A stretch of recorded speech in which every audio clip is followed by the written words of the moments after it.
जय श्री हरि विष्णु।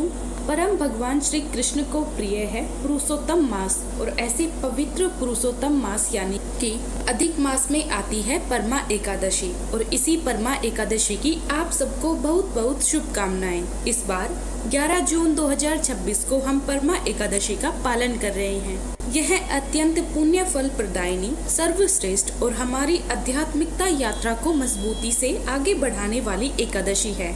इस एकादशी व्रत का पालन करके मनुष्य अपने सहस्त्रों जन्मों के पापों का नाश कर सकता है, अधिक से अधिक पुण्य फल प्राप्त कर सकता है और परम भगवान श्री कृष्ण की विशेष कृपा प्राप्त कर सकता है। तो चलिए इसी परमा एकादशी के उपलक्ष्य में हम उससे जुड़ी हुई इस सुंदर पौराणिक कथा का श्रवण करते हैं। आइए आज की परमा एकादशी व्रत कथा आरंभ करते हैं। अधिक मास के कृष्ण पक्ष में आती है परमा एकादशी। इस एकादशी की महिमा का वर्णन स्वयं भगवान श्री कृष्ण करते हैं।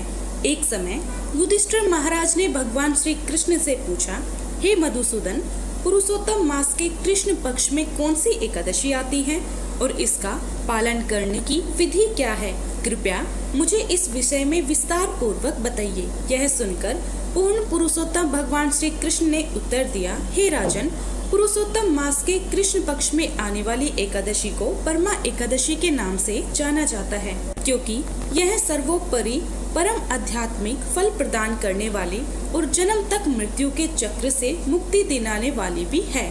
इस विषय में अब मैं आपको एक पौराणिक कथा सुनाता हूँ, ध्यान पूर्वक सुनिए। अनेक वर्षों पूर्व कामिल्य नगर में एक धार्मिक स्वभाव वाला ब्राह्मण रहता था, जिसका नाम सुमेध था। उसकी एक सुंदर और पतिव्रता पत्नी भी थी, जिसका नाम था पवित्रा। अपने पूर्व जन्म में किए गए कुछ पाप कर्मों के कारण सुमेध ब्राह्मण अत्यंत गरीब अवस्था में था। उसके पास न तो पर्याप्त मात्रा में भोजन था और न ही धन। वह प्रतिदिन घर घर जाकर भिक्षा मांगता, लेकिन उसके दुर्दैव के कारण कहीं भी उसे पर्याप्त मात्रा में भोजन नहीं मिल पाता था। इस कठिन परिस्थिति के पश्चात भी उसकी पत्नी पवित्रा अत्यंत विनम्र और शीलवान थी। वह अपने पति की संपूर्ण निष्ठा से सेवा करती थी और उसके पास आने वाले अतिथियों का भी यथोचित सत्कार करती। अतिथि सेवा के चलते कई बार उसे भूखा ही सोना पड़ता था और इस कारण से उसका सुंदर शरीर अब धीरे धीरे दुर्लभ और शुष्क होता जा रहा था। अपनी पत्नी की इस दुर्दशा को देखकर सुमेध ब्राह्मण ने अपनी पत्नी से कहा, हे प्रिय, मैं धनवान लोगों के पास भिक्षा मांगने के लिए जाता हूँ, लेकिन मुझे कहीं से भी पर्याप्त दान प्राप्त नहीं होता। पर्याप्त धन और संपत्ति के बिना गृहस्थ जीवन में संघर्ष उत्पन्न होता है। इसीलिए हे मेरी प्रिय पत्नी, यदि तुम मुझे आज्ञा दो तो मैं विदेश जाकर कुछ धन उपार्जन करना चाहता हूँ, जिससे कि हमारी इस कष्टमय स्थिति का अंत हो सके। जो व्यक्ति उत्साह पूर्वक प्रयत्न करता है उसे सफलता अवश्य मिलती है, लेकिन जो व्यक्ति अपने भाग्य को स्वीकार करके बैठ जाता है और प्रयास नहीं करता, वह आलसी माना जाता है। अपने पति के वचनों को सुनकर सुमेध की पत्नी पवित्रा ने अपने नेत्रों में अश्रुओं के साथ कहा, हे पतिदेव, आप सबसे विद्वान और ज्ञानी हैं। मैं जानती हूँ कि व्यक्ति ने अपने पूर्व जन्म में जितनी मात्रा में दान दिया होता है, उतनी ही मात्रा में उसे अगले जन्म में धन की प्राप्ति होती है, और जिसने किसी भी प्रकार का दान नहीं दिया होता, वह व्यक्ति सुवर्ण के सुमेरु पर्वत पर होने के बाद भी निर्धन रहता है। अवश्य ही हम दोनों ने पूर्व जन्म में सुपात्र व्यक्ति को किसी भी प्रकार का दान नहीं दिया होगा, इसीलिए आज हम निर्धन हैं। लेकिन आप मेरे पर कृपा करें और कहीं भी ना जाएं, क्योंकि आपके बिना मैं एक क्षण भी नहीं रह सकती। पति के बिना एक स्त्री का किसी भी स्थान में सत्कार नहीं होता। नीति शास्त्र कहता है कि यथोचित आश्रय के बिना एक विद्वान ब्राह्मण, स्त्री और लता का विकास संभव नहीं है। यदि उसका पति उसे प्रसन्न है तो उसे लगता है परम भगवान उसने प्रसन्न है, इसीलिए हम साथ में ही संतुष्टि के साथ रहें, यही अच्छा है। पत्नी के वचन सुनकर सुमेध ब्राह्मण ने विदेश जाकर धन उपार्जन करने का अपना विचार त्याग दिया। अब एक दिन क्या हुआ कि महान ऋषि कौंडिल्य उनके घर पर आए। उनको देखकर दोनों पति पत्नी अत्यंत प्रसन्न हुए। उन्होंने ऋषि कौंडिल्य को दंडवत प्रणाम किया और उनका यथोचित सत्कार किया। अपनी क्षमता के अनुसार उन्होंने ऋषि को पूर्ण संतुष्टि होने तक भोजन प्रदान किया। ऋषि कौंडिल्य जब ब्राह्मण दंपति की सेवा से पूर्ण संतुष्ट हुए तो पवित्रा ने विनम्रता से हाथ जोड़कर ऋषि से कहा, हे महान तपस्वी ऋषिवर, कृपया आप हमारा मार्गदर्शन करें कि जो व्यक्ति अपने पूर्व जन्म में दान न देने के कारण इस जन्म में निर्धन हो, उसकी इस दरिद्रता का अंत कैसे हो सकता है। हमारी इस दरिद्रता का कोई निवारण बताइए।